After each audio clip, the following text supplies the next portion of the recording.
Smartest thing Democrats did this year was finding their patriotism again. If you told me a year ago that if Kamala Harris would be the nominee and in her acceptance speech she would use the word privilege, I would not have guessed that she used it the way she did. America's founders, they were the Gen Z of their day. And when they were your age, they started a country. What the fuck have you done? The Democratic Party's leading candidate, Kamala Harris, was hurt by Bill Maher's recent stoking of the fire. During a heated episode of Real Time with Bill Maher, the candid comedian blasted his own party for inciting hatred in young people and using anti-American rhetoric. As expected, Maher's coup shook the Democratic ranks, which retaliated violently. Now that I have all the footage ready, hit the subscribe button and let's get going. The smartest thing Democrats did this year was finding their patriotism again. If you told me a year ago that if Kamala Harris would be the nominee and in her acceptance speech she would use the word privilege, I would not have guessed that she used it the way she did. Therefore, Maher set the stage for the reality bombs he was going to drop by first acknowledging that Kamala Harris and Minnesota Governor Tim Walz do declare love for America. But the younger Democratic generation did not find their message compelling. Why not? Why wasn't the message sent to the young person? Ma didn't leave us hanging. Like Bill Maher, he pulled back the layers to expose the disconnect. Spoiler alert, Kamala Harris believes that he is entirely at blame. Her actions and quiet are more powerful than words could ever be. The next several minutes were, well, terrible. Yes, America, the only place in the world where a white guy from the suburbs could become a millionaire rapper, because here every person, regardless of race, class, or gender, has the right to be talent-free.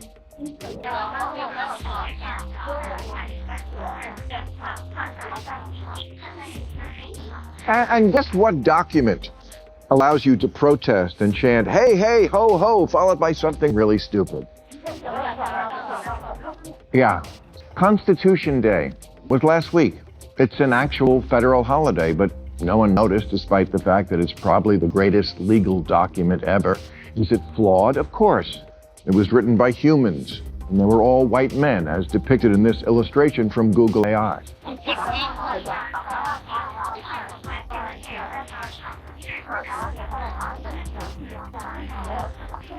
But how about looking at the actual ideas in it? I won't hold my breath for that, because only 14% of 8th graders are proficient in history now, and only 22% in civics, which may be why 4 in 10 Gen Zers say the authors of the Constitution are best described as villains. You might wonder how the Democrats are related to all of these cases, but Maher was not going to ignore that. Gradually, he was approaching it. But immediately, one thing was clear. Long-simmering hostility toward the United States has been cultivated by the elder generation of the Democratic Party, whether on purpose or not. One that, like a deadly legacy, has been passed down to the following generation. Even the most loyal party members won't be able to ignore the link Ma is going to make. His next sentence will hit you harder than anyone could have imagined. So be ready. It's amazing, since in 1776, James Monroe was 18, Alexander Hamilton was 21, and James Madison 25. Joe Biden was only 30.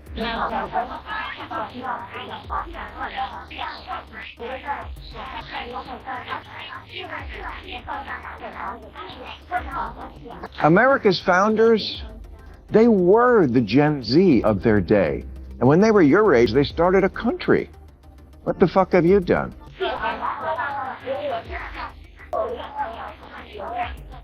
Ma doesn't hold back. He holds a blazing torch in front of Gen Z Democrats.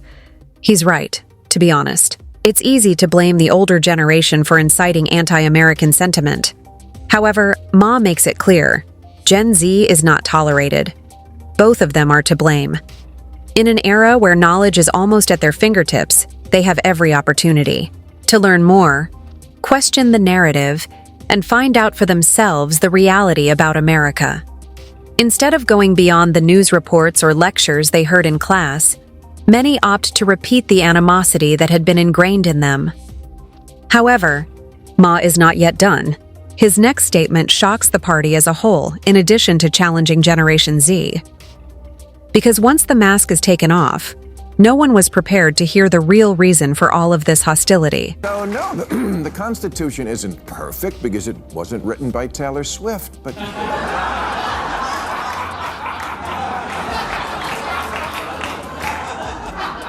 And yes, the founders made excruciating compromises, obviously slavery. But slavery was a deal breaker for the southern states. So there would have been two countries. And then to end slavery in North America, it would have involved invading a sovereign nation instead of having the moral high ground of keeping a union together. Would that have been better? History's complicated, and Gen Z reasoning is not. They think they're pure, but they're really just simplistic. They know two things. White people did some very bad things, and no, that's it. That's all they know. That's okay. All of them agree that slavery was disgusting. No one is doubting that. But history isn't always as straightforward as we'd like to believe, as Ma points out. It's not all black and white, though. It is replete with nuances, contradictions, and harsh facts. There are several gray zones because of the limitations and customs of the time. Numerous of our ancestors were functioning morally as best. They could at the time, despite their numerous grave shortcomings. Were they perfect? Not even close. But before we judge them too harshly, maybe we should look closely in the mirror. Because even with AI, moral posturing, advanced education, and modern sophistication, people still make blunders. Completely wrong. Mistakes that we can't see right now. And what Maher says next presents us with a challenging situation. What if the real danger lies not in the past, but in the blind spots we're ignoring today? Well, I know that too. But I also know other things. Like how in 1776, slavery was a lot like flying private today. If you could afford to, you would have done it too. Everybody did it, of all races, throughout history, in the Bible, and all over the world. If you hate George Washington for slavery, are you prepared to hate the woman king? Because her empire was built on it too. And where do you imagine is this place, outside of your brilliant, pure minds, that's so much better than America? At least America self-corrects, the mechanism for which was actually written into the Constitution. Citizens of Gaza cannot assemble in protest of their own government, cannot do or say what they want, or practice whatever religion they want, or have a free press. All rights guaranteed in just our First Amendment. Bill continues to hurl truth, bomb after truth bomb, undermining the growing contempt for America's forefathers among the woke masses. He reveals how this obsession with moral purity obscures the complex historical facts, not only critiquing, but also obliterating the narrative. Without pausing, he then shifts his focus to something far more enigmatic. They publicly hate America and exhibit blind admiration for countries with far less freedom, privilege, and wealth than the U.S. Ma doesn't mince words. He highlights the hypocrisy with laser-like precision. Despite its flaws, this system gives these protesters the right to protest in the first place, revere concepts they don't understand, and romanticize nations they haven't been to. Things start to become intriguing at this point. If these opponents actually lived for a week under the administrations they praise, their views would soon change. However, Ma is not yet done. His next argument eliminates the final layer of deceit. Additionally, it is the one that the woke community fears the most. The irony is, in all this, is that the world the founders birthed, flawed though it may be, provides the bedrock for everything that makes life good for the very people who hate them so much. It's so easy to take for granted individual liberty, Bill of Rights, the rule of law, checks and balances, getting a trial by jury, the peaceful transfer of power, protecting minority rights, and democracy itself.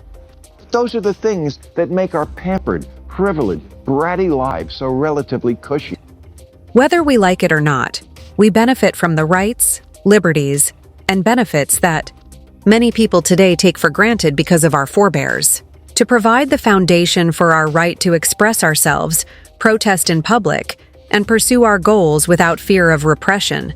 They toiled, fought, suffered, and in many cases, gave their lives. Their journey was not without difficulties, but it was also replete with unimaginable sacrifice. The tendency of many Democratic Party members to downplay or diminish their contribution is not only historically dishonest, but it is also a grave insult to their memory. Using modern moral standards to assess the past is easy, but acknowledging the suffering that resulted in our current situation is far more challenging.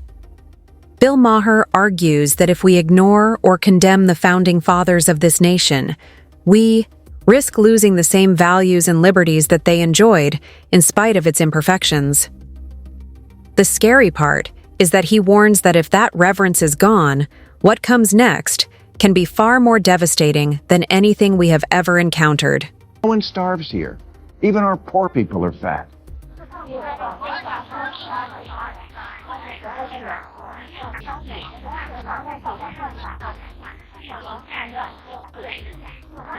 Not everyone has to be bribed. Anyone can get rich. The cops are flawed, but we're not a police state. The drinks don't make you go blind, and no one pushes you out of a window for a bad Yelp review. Our government takes a lot and fucks up a lot, but it also gives a lot. Healthcare, retirement, money, unemployment, disability, college grants, food stamps. Maybe in the blissfully perspective-free mind, this all adds up to a low bar that America has reached. But you have to ask, why do millions of people every year risk their lives to come here? People from all over the world risk everything for the chance to start over in the United States. They put forth a lot of effort, sacrifice, and many even pay bribes or use their entire life savings to get into the U.S. My neighbors from Africa, South America, and other regions sold everything they owned to come here and have a chance at a better life. Some people now drive cabs, work night shifts, or do a variety of professions in pursuit of chances. I've met women who have left behind their marriages, children, and even rich jobs to clean houses because even cleaning American homes brings more hope than what they left behind.